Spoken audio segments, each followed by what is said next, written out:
స్తోత్రం. దేవునికి మహిమ కలుగునుగాక.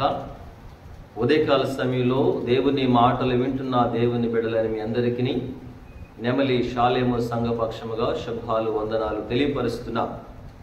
ప్రియ దేవుని బిడ్డలారా, ఈరోజు దేవుని వాగ్దానం కీర్తన గ్రంథం 34వ కీర్తన 6వ వచనం దేవుని వాక్యాన్ని మనం చూస్తే 34వ కీర్తన 6వ వచనంలో దేవుడు అంటాడు, ఈ దీనుడు మొర్ర పెట్టగా యెహోవా ఆలకించెను, అతనికి కలిగిన శ్రమలన్నిటిలోంచి అతని రక్షించెను అని దేవుని వాక్యం సెలవిస్తోంది. దేవుని బిడలారా,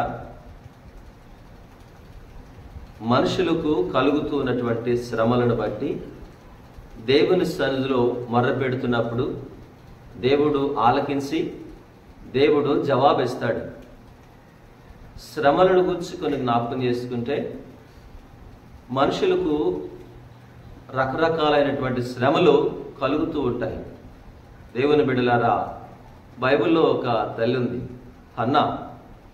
ఆమెకు బిడ్డలు లేకపోతే దేవుని మందిరానికి వచ్చి ప్రార్థన చేస్తూ అంటది, దేవా, నీ దాసురాలనైన నాకు కలిగి ఉన్న శ్రమను చూచి నాకు ఒక మగబిడ్డను దయచేయి అని ప్రార్థన చేస్తూ వచ్చింది.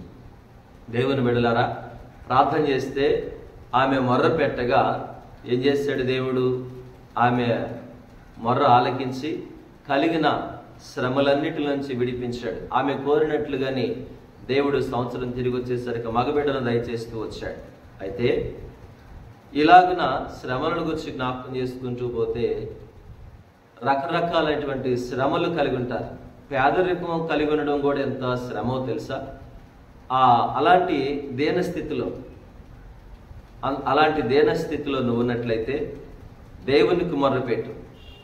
రూపాయి లేదని, ఆర్థికంగా వెనకబడిపోయినని, నష్టపోయినని చెప్పేసి బాధపడుతున్నావా?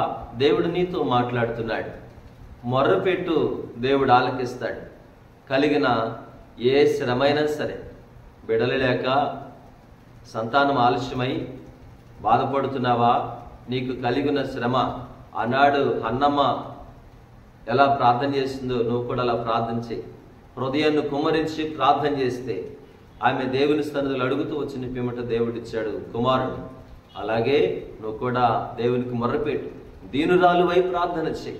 అందుకే దావీదు అంటాడు కదా, ఈ దీనుడు మొర్ర పెట్టగా యెహోవా ఆలకించును అన్నాడు కదా.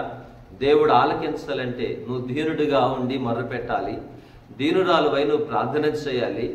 ఈ ఉదయకాల సభలో ఏమని మీతో జ్ఞాపకం చేస్తుందంటే, చక్కని మాట, కీర్తన గ్రంథం 91వ కీర్తన 15వ వచనం అంటాడు, అతడు నాకు మొర్ర పెట్టగా నేను అతనికి ఉత్తరమిచ్చేదను, అతనికి కలిగిన శ్రమలన్నింటిలోంచి విడిపిస్తానన్నాడు, దీర్ఘాయువు చేత తృప్తిపరుస్తానన్నాడు, నా రక్షణ అతనికి చూపిస్తానని దేవుడు మాట్లాడుతూ వచ్చాడు. కనుక ఈ ఉదయకాలలో దేవుని బిడలారా, మనకు కలిగినటువంటి శ్రమలన్నిటి నుంచి దేవుడు మనల్ని విడిపించాలంటే మనము దేవునికి మొర్ర పెట్టాలి. ఏ విధంగా మొర్ర పెట్టాలంటే, దీనురాలుగా మొర్ర పెట్టినట్లయితే దేవుడు ఆలకిస్తాడు, జవాబిస్తాడు. సుంకరి ప్రార్థన చేశాడు. ఆయన తగ్గించుకొని, దీనుడుగా అంటే తగ్గించుకొని ప్రార్థన చేయటం చేత పరిసయుడి కంటే సుంకరిని నీతిమంతుడని దేవుడు చెప్పాడు. దీనుడుగా తగ్గించుకొని ప్రార్థన చేశాడు కనుకనే సుంకరి ప్రార్థన దేవుడు ఆలకిస్తూ వచ్చాడు. ఈ ఉదయకాల సమయంలో నీ ప్రార్థన కూడా దేవుడు ఆలకించడానికి ఎదురు చూస్తున్నాడు. ఎలా చేయాలంటే, దీనురాలుగా నువ్వు ప్రార్థన చేస్తున్నప్పుడు దేవుడు ఏం చేస్తాడంటే, ఖచ్చితంగా నేనంటాను, బైబిల్లో భక్తుడైనటువంటి పౌలు గారు ఉంటాడు. ఆయనకి ఎన్నో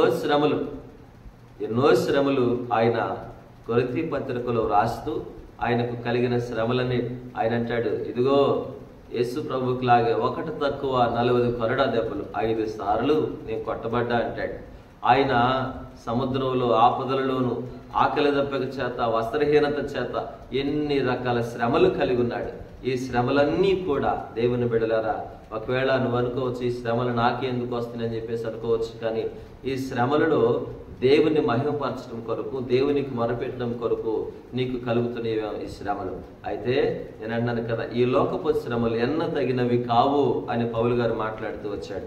ఈ శ్రమలన్నీ కూడా దేవుడు మనకు మహిమా కిరీటం, ఆనంద కిరీటాన్ని దేవుడు మనకి ఇవ్వటానికే శ్రమలు కలుగు చేస్తున్నాడు గనుక ఈ శ్రమలన్నిటిలో కూడా మనం దేవునికి దగ్గరగా ఉండటానికి దేవుడు మనల్ని దీవించడం కొరకు ఈ శ్రమలు కనుక శ్రమలలో కూడా దేవునికి మొర్రపెట్టి దేవుని యందు ఆనందించుదుముగాక. ప్రార్థన. పరమ తండ్రి, స్తోత్రాలు. మాకిచ్చిన ఉదయకాలపు వాగ్దానాన్ని బట్టి మీకు స్తోత్రాలు. ఈ దీనుడు మొర్రపెట్టగా యెహోవా ఆలకించును, అతనికి కలిగిన శ్రమలన్నిటిలోంచి విడిపించి రక్షించినట్లుగా మీ వాక్యములు మేము చూసాం. భక్తులను మీరు దీవించినట్లుగా, వారి మొర్ర ఆలకించినట్లుగా మా మొర్ర మీరు ఆలకించి ప్రతి వారికి కలుగుతున్న శ్రమలన్నిటిలోంచి విడిపించి అయ్యా మీ దీవెనలతో నింపుతూ రమ్మని యేసయ్య పేరట వేడుకుంటున్నాం పరమ తండ్రి.